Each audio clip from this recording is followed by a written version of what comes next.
Bem-vindo ao Portugal Negócios. Parece que não há crise que faça parar a Logoplast. Em janeiro, uma nova fábrica abriu em Inglaterra. Em maio, foi a vez do Brasil. Até ao fim do próximo ano, estão previstas novas unidades industriais em outras geografias, da Europa à Ásia, passando novamente pela América Latina. Tudo junto e somado, este grupo português está a crescer a uma taxa média anual acima dos 20% nestes desafiantes anos de 2010 e 2011. A Logoplast criou um conceito original, que ainda hoje é a base das suas atividades e instala as fábricas de embalagens dentro ou ao lado dos seus clientes. É meio caminho andado para que uma relação comercial se transforme numa relação de parceria e esta, por sua vez, numa relação de confiança e de fidelização. A Logoplast é líder no mercado de embalagens de plástico no setor das águas, dos iogurtes líquidos, refrigerantes, margarinas, óleos alimentares e produtos de limpeza. A primeira empresa abriu portas em 1976, mas é o dinamismo dos últimos 20 anos que mais impressiona. 1992 marca o arranque da internacionalização para a Espanha e hoje o grupo está presente em 18 países com mais de 60 fábricas a operar e a faturar mais de 500 milhões de euros.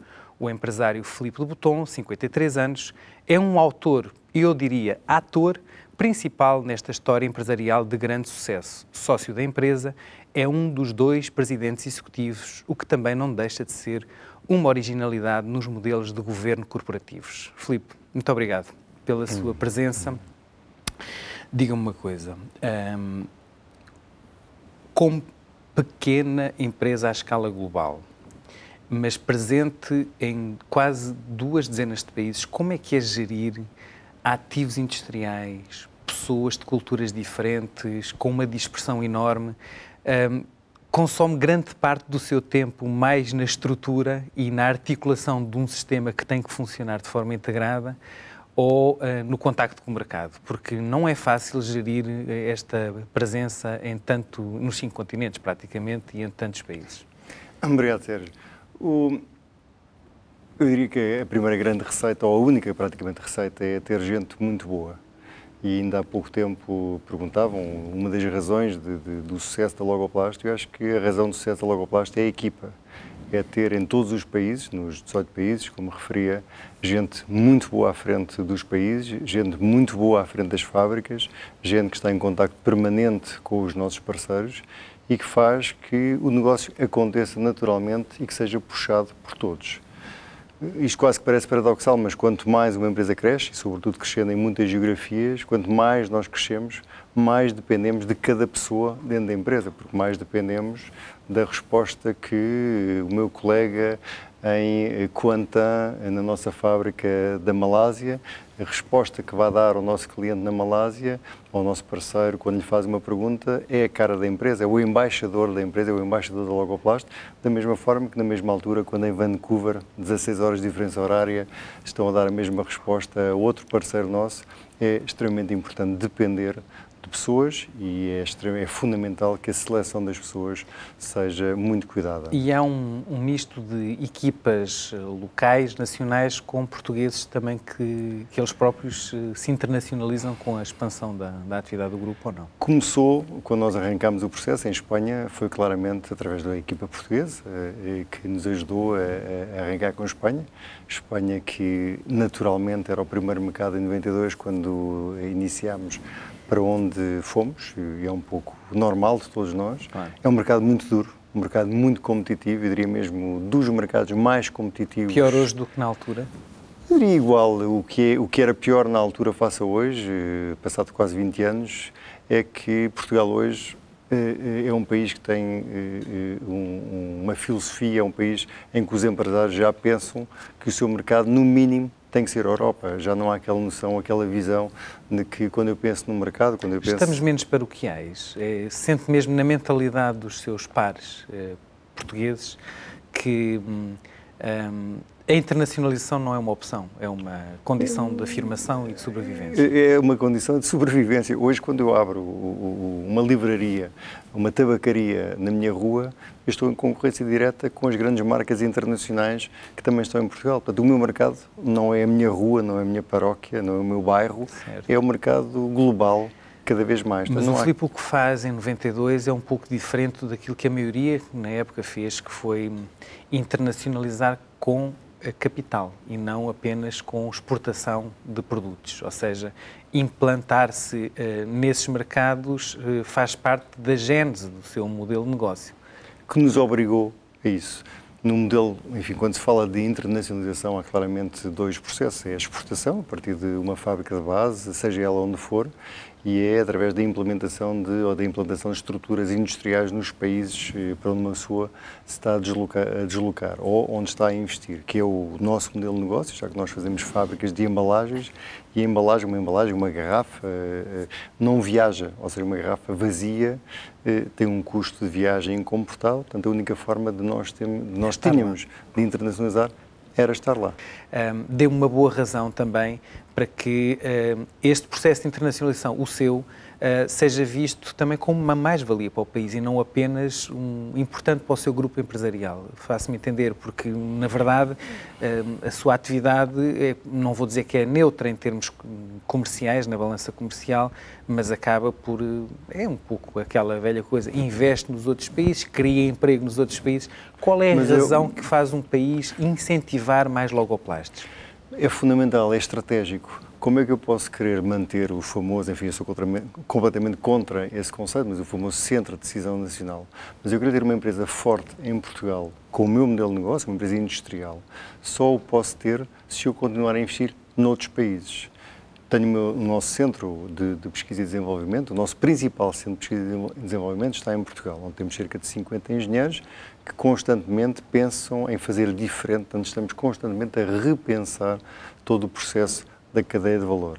Mas o Innovation Lab da Logoplast, como nós a chamamos, só pode sobreviver porque hoje tem uma sucursal em Chicago, onde temos uma série de colegas a fazer o mesmo e a interagir, onde temos outra sucursal em São Paulo a fazer exatamente a mesma coisa e a abrir novamente uma sucursal do Innovation Lab em Kuala Lumpur para também aproveitar as culturas locais. Claro. Não pode haver o conceito de que sabemos fazer tudo e cada vez mais temos é que aproveitar o que melhor se faz. É escala e rede. Escala, rede e as competências locais. O mais importante é nós sabermos potenciar o que cada um de nós ou o que cada cultura faz melhor e conseguirmos aproveitar o que aprendemos para importá-lo ou para transversalizá-lo ao longo da empresa e para conseguir, de facto, não tanto pensar no chamado que os ingleses ou que os americanos chamam as best practices, mas claramente sempre a pensar nas next practices. Certo. O seu principal mercado neste momento, Filipe, é o Brasil? O Brasil e a Inglaterra são os nossos dois principais mercados. Porque a Inglaterra é histórico, o Brasil é uma descoberta mais recente, não? Enfim, o Brasil foi descoberto há 500 anos, mas não por nós. Nós, inclusive, começámos no Brasil antes de Inglaterra. Começámos no Brasil em 95 e começámos logo a dizer a implantação do Plano Real e a Inglaterra em 99. Portanto, com mas a Inglaterra cresceu mais rapidamente. Houve uma espécie de compasso de espera no Brasil enquanto a economia brasileira não estabilizava. O que prova que a Inglaterra, nomeadamente para a indústria ligeira portuguesa, é um mercado extremamente apetecível e interessante e muito mais próximo do Brasil. Provavelmente porque a Inglaterra é uma ilha e quando nós começamos a ir à Inglaterra, nós reparamos que a sua indústria, em termos de avanço, enquanto que a nível de serviços, seguros, banca, de facto a Inglaterra é a referência em termos internacionais do que há de mais inovador, certo. No que toca à parte hiper exigente, porque os serviços, enfim, não há barreiras administrativas aos serviços. No caso da indústria, o próprio facto do Canal da Mancha faz com que havia uma barreira e fomos encontrar na indústria um setor de atividade, eu diria, se não atrasado face a outras situações que encontramos na Europa, pelo menos não tão avançado quanto. Certo. Aliás, é engraçado, uma pessoa quando está em Inglaterra a falar com ingleses, muitas vezes um inglês dir-nos vocês lá na Europa, vocês europeus, portanto não se consideram sequer europeus. Agora, para a indústria portuguesa, por exemplo, o mercado inglês é um mercado extremamente interessante e apetecível. Portanto, muitas vezes vemos os nossos governantes a definirem a estratégia das empresas, que é uma coisa que sempre me fez a maior das confusões, como é que eles se substituem, e dá sempre um péssimo resultado, como é que eles substituem aos empresários. quando eu acho que todos os mercados são válidos para qualquer empresa. Cada empresa, ou cada empresário, ou cada conjunto de pessoas que trabalham numa empresa é que tem que definir quais são as suas vantagens competitivas e o seu caminho. Então, o que é que se espera que o Estado faça para que esse caminho, esse percurso seja facilitado? Já que não espera que haja um farol que lhe indique e que lhe aponte o sentido para onde caminha, o que é suposto acontecer ainda no famoso cruzamento entre a diplomacia económica e a atividade empresarial para que isso seja mais fácil, esse processo de internacionalização? Eu acho que a nossa principal preocupação deve ser justamente quase que ao contrário. Eu não espero nada do Estado. E acho que a nossa atitude, do ponto de vista empresarial, e eu vejo que a atitude da maioria dos empresários, nós só queremos que o Estado não nos crie obstáculos, portanto, que o Estado claramente facilite. Isso significa o quê? Burocracia, custos administrativos? Os custos administrativos para a maioria das pequenas empresas, pequenas e médias empresas, são extremamente elevados. Podem chegar a 2, 3% do seu volume de faturação se nós contabilizarmos a totalidade dos custos, que é uma coisa, é mais que a margem de lucro que a maioria das empresas tem. É completamente incomportável. Portanto, o menos Estado, ou o Estado a sair do caminho, é aquilo que é pedido. No caso das empresas exportadoras, ou no caso das empresas que se internacionalizam, claramente transformar Portugal num país que seja amigo do investimento estrangeiro. E do investimento para fora e da exportação. Não é normal que a maioria das empresas que hoje têm uma atividade internacional não encontrem condições fiscais em Portugal tão interessantes como em outros países europeus, como a Holanda, como aqui a vizinha Espanha, para não falar do Luxemburgo, ou mesmo de Inglaterra.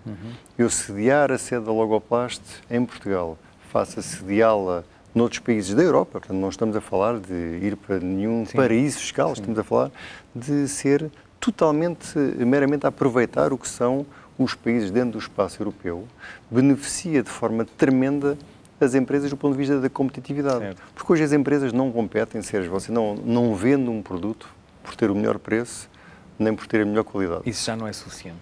Não é, ou seja, se nós os dois estamos a competir para um mesmo cliente, nós temos que ter o melhor preço ambos, portanto o preço mais baixo possível e não haverá grande variação e a qualidade terá que ser toda... O ser competente não significa que se consegue ser competitivo. Exatamente. Há ainda algo entre uma coisa e outra. E o Plus tem a ver justamente com a inovação, com fazer a mesma coisa de forma diferente. É aí que nós vamos fazer a diferença. E o que nós acreditamos na Logoplast é que a nossa cultura, o lado latino de conseguir sermos muito profissionais, ou sermos tão profissionais e competentes quanto qualquer empresa internacional. E acho que nós não temos de ter aquele complexo, às vezes aí sim, um pouco provinciano, de achar que somos piores que os outros, temos medo do que não é português, de forma alguma. Os portugueses, os gestores portugueses, os funcionários, os colaboradores, os trabalhadores portugueses são tão bons ou melhores. Nós não pedimos meças a quem quer que seja do ponto de vista internacional. Às vezes falta-nos a coragem, temos aquele medo, aquela apreensão que há que perder. E a nossa cultura, que permite sair um pouco da caixa, como diriam os ingleses, enfim, um pouco out of the box, é que é fundamental e é o que vai fazer com que nós consigamos ganhar. Na proposta, fazemos uma proposta em que apresentamos a proposta de forma diferente. Chamamos a atenção para temas que não estavam no caderno de encargos e, portanto, respeitamos o caderno de encargos, mas acrescentamos algo a mais sobre o caderno de encargos. É aí que faz a diferença e que transforma a sua empresa numa empresa que seja vista como um parceiro, que seja um parceiro confiável para o futuro. Que percentagem do seu turnover, do volume de negócios, estava já fora das fronteiras de Portugal? 80%? 70%? Neste momento, mais de 85%. Ou seja, em 19 anos, Portugal não decresceu, nós mantivemos, do ponto de vista em valor absoluto, Portugal até foi crescendo ao longo dos últimos 20 anos, é uma taxa de crescimento, como é óbvio, inferior à da Logoplast como um todo, mas manteve-se e cresceu do ponto de vista de valor absoluto, mas em valor relativo passou de 100% para neste momento cerca de 12%. Então, o que é que define a Logoplast como um grupo português?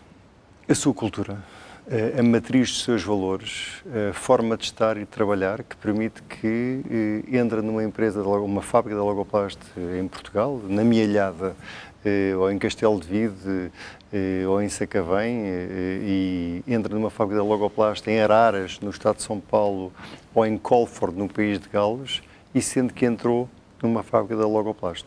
Isso apesar de imaginar eu que o quadro dos seus colaboradores é quase já a sede das Nações Unidas, porque deve ter algumas dezenas, algumas mãos cheias de nacionalidades. Temos mais de 35 nacionalidades, 35 nacionalidades. Na Logoplast. Mas a cultura continua a ser orgulhosamente nacional, portuguesa. A cultura corporativa, a forma como os acionistas transmitem os seus valores. É a cultura da Logoplast, uma cultura baseada claramente em valores éticos, em respeito por todos e uma cultura de total verdade e transparência. Isto parece um conjunto de valores, enfim, abstratos e de chamada conversa fiada, bonita, mas é o que faz com que a empresa, ou todos os que trabalham na empresa, todos nós acreditamos na empresa, acreditamos uns nos outros e conseguimos progredir. É um pouco também como a inovação, que toda a gente fala na inovação em termos muito abstratos, mas depois na concretização e na implementação é que está o diabo. O facto é que vocês todos os anos canalizam 3% das vossas vendas para inovação. Considera que o fator crítico que tem definido o sucesso progressivo do vosso projeto industrial está na inovação do processo, da forma como o fazem, o facto de, como eu disse na minha apresentação, de se instalarem na casa do vosso cliente, manterem uma relação. O vosso cliente é quase o vosso vizinho para a vida, não é? Ou na inovação de produto. Tem sido um pouco a mistura dos dois. Qual destes ponderadores diria que pesa mais nesta história? Eu acho que mais bem, enfim, a Logoplast foi criada pelo meu pai e que em 76 foi visionário quando lançou este conceito que ninguém tinha na altura, de fazer uma fábrica dentro da fábrica do cliente, em 76, mas eu acho que também foi visionário, aí já não sei se querendo ou não, no nome que deu, em que ele chamou a empresa Logoplast Consultores Técnicos, quando em boa verdade é uma empresa industrial. E nós começámos, e o que nos diferenciava e que fez com que pudéssemos crescer foi, sem dúvida, o conceito. Portanto, fazermos uma fábrica, o nosso lado industrial, dentro da fábrica do cliente. Hoje, o que nos diferencia, e como vendemos a Logoplast em termos de crescimento, é como uma empresa de serviços. Nós não nos apresentamos como uma empresa industrial. Ou seja, o que nós vendemos é um serviço, é olhar para a cadeia de valor, desde o fornecedor da matéria-prima, que está a montante da Logoplast, até o consumidor, e entender o que é que o consumidor, não o nosso cliente, mas o que é que o consumidor final pretende da embalagem ou pretende do produto, para nós adequarmos a nossa embalagem, o nosso produto, ao consumidor final. Certo. Daí, muitas vezes, quando recebemos um pedido de um parceiro nosso, de uma das grandes multinacionais, para poder desenvolver, para poder fornecer uma embalagem, um produto novo, a nossa preocupação é trabalhar com o departamento de marketing do nosso parceiro, entender as expectativas do consumidor final para propormos um produto que seja adequado já ao consumidor final. Diga-me uma coisa, Filipe, só recuando um pouco, porque há pouco falávamos de Espanha e do início, digamos, desta cruzada internacional da Logoplast. No entanto, estava a desenvolver um raciocínio dizendo que era muito exigente, muito agressivo, muito difícil aquele mercado, e eu julgo, na preparação desta conversa, ter encontrado afirmações suas que desaconselhavam, digamos assim, os novos empreendedores a começar por aí. Ou seja, que aquele percurso que o Filipe fez em 92 já não é um percurso a repetir, pelo menos na sequência com que o fez. A Espanha não é a primeira porta a bater neste momento. Eu digo que Espanha é uma porta difícil de bater. O mercado espanhol tem características que fazem dele um mercado muito competitivo. Começa por ser um mercado muito regionalista, depois nacionalista e só finalmente aberto às empresas internacionais. E não tem a ver com Portugal, tem a ver com uma forma de estar. É um mercado interessante pela sua dimensão, é 4 vezes ou mais 4 vezes o mercado de Portugal, o mercado português. Mas eu acredito que se eu hoje tivesse que arrancar um processo de internacionalização, eu tentaria olhar para outros mercados, para além do mercado espanhol. Certo. Até porque no processo de internacionalização, isso foi algo que nós sentimos na pele quando iniciámos em 92, nós começámos a ser vistos como uma empresa portuguesa. E a imagem de Portugal, sim, a credibilidade internacional de Portugal é baixa.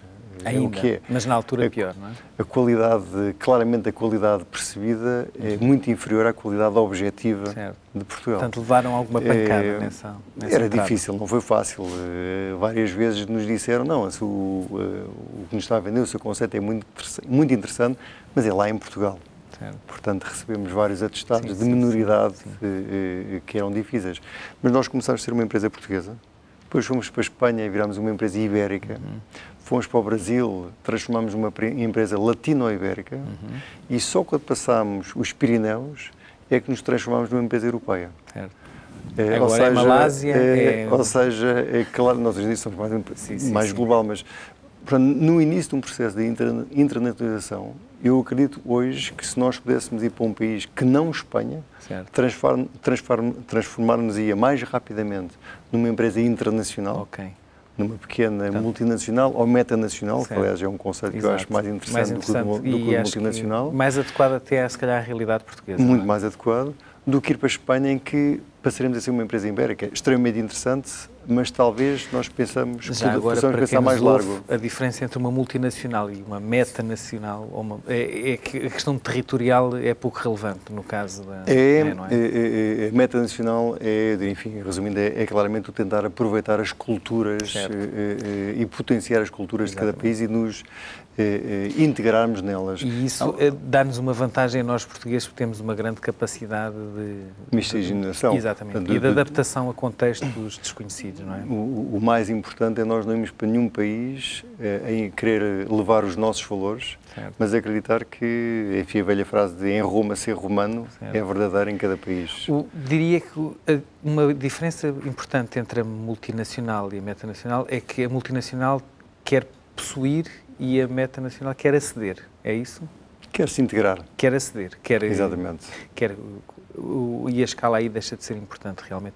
Diga-me, também, estávamos a falar há pouco de inovação, é possível, não é fazer uma viagem no tempo, no futuro, mas é possível imaginar que aquilo que é um produto que está relativamente parado no tempo, porque as garrafas de plástico não são muito diferentes do que eram em 1976, têm mais design, eventualmente têm menos conteúdo de CO2, por questões de sustentabilidade, mas para o produtor as funcionalidades são quase as mesmas que eram no início da sua invenção.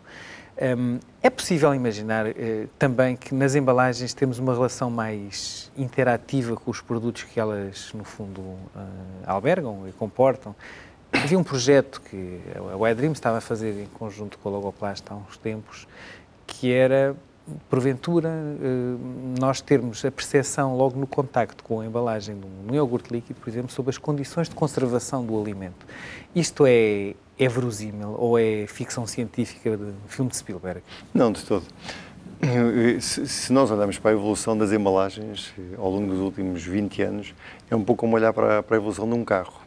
Provavelmente os carros, enfim, continuam a ter 4 rodas, uma carroceria... Motores de combustão. Motores de combustão, utilizar diesel ou gasolina e pouca diferença há. No entanto, um carro hoje tem pouco ou nada a ver com o que era um carro há 20 anos atrás, ou há 10 anos atrás, para não falar de há 30 anos atrás. Só que o que mudou, o consumidor, não são alterações ou não são inovações disruptivas. Exatamente. É uma inovação em continuidade e nós acreditamos muito mais na inovação em continuidade do que na disruptiva.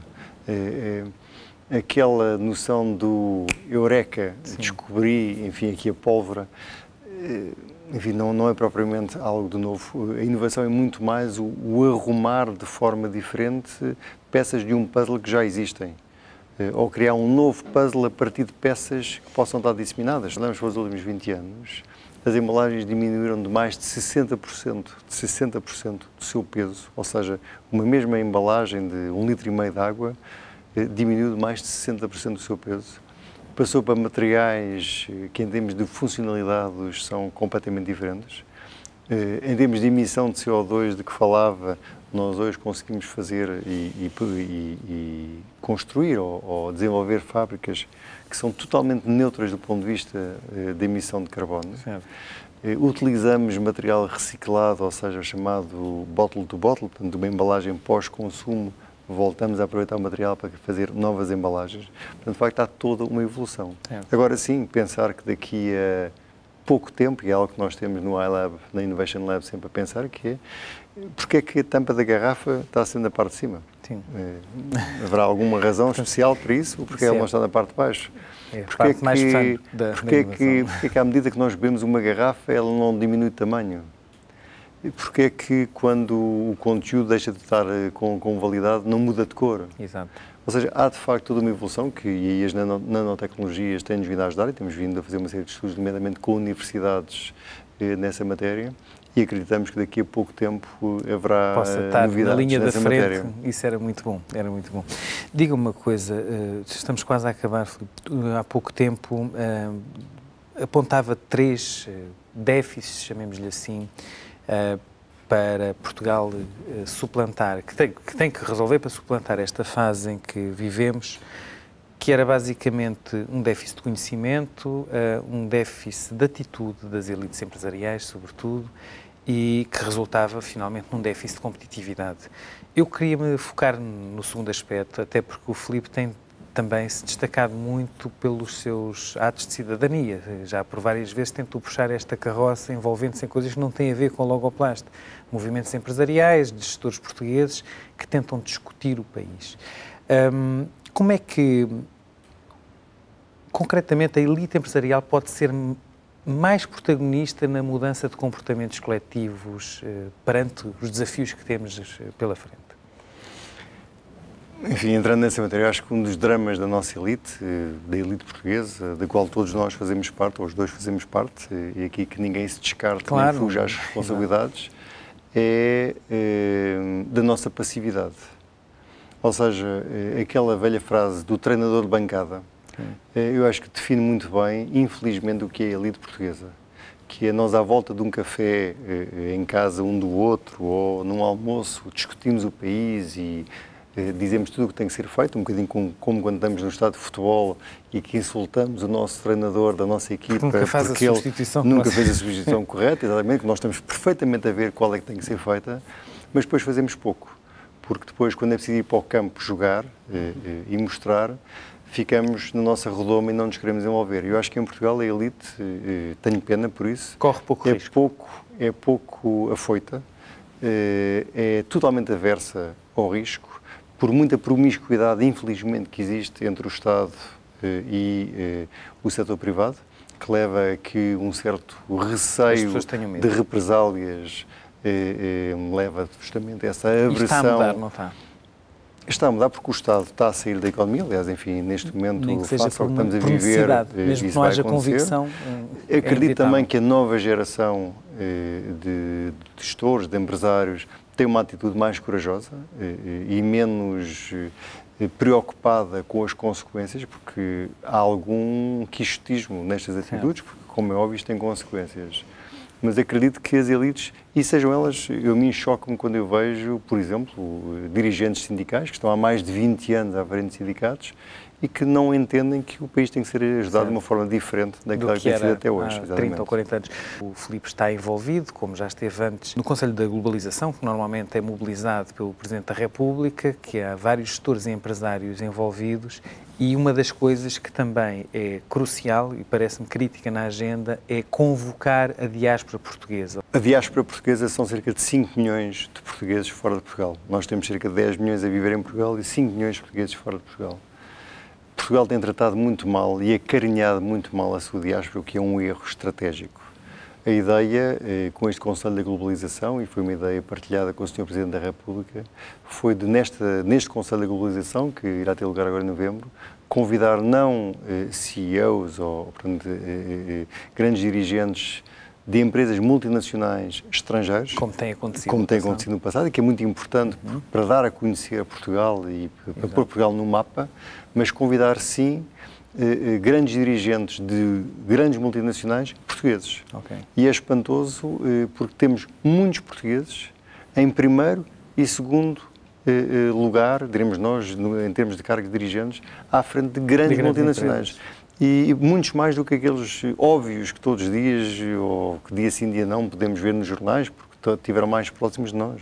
Nos Estados Unidos, no Brasil, em França, temos de facto no Extremo Oriente, em África, temos portugueses fantásticos à frente de grandes multinacionais. Poder trazê-los a Portugal, todos eles desejosos de virem para Portugal, ajudar Portugal. Portanto, eu falei pessoalmente, convidá-los para eles virem ao Conselho e a reação foi entusiástica. E acho que é disso que precisamos. Vamos a isso, vamos a isso. Agradeço imenso a sua presença e o seu contributo e vamos então puxar pelos nossos portugueses, os que aqui vivem e os que vivem fora do país, para que Portugal se afirme, como já muitas vezes o fez na sua história e no passado. Nós regressamos para a semana com outro tema e um outro convidado. Tenha uma boa semana e até lá.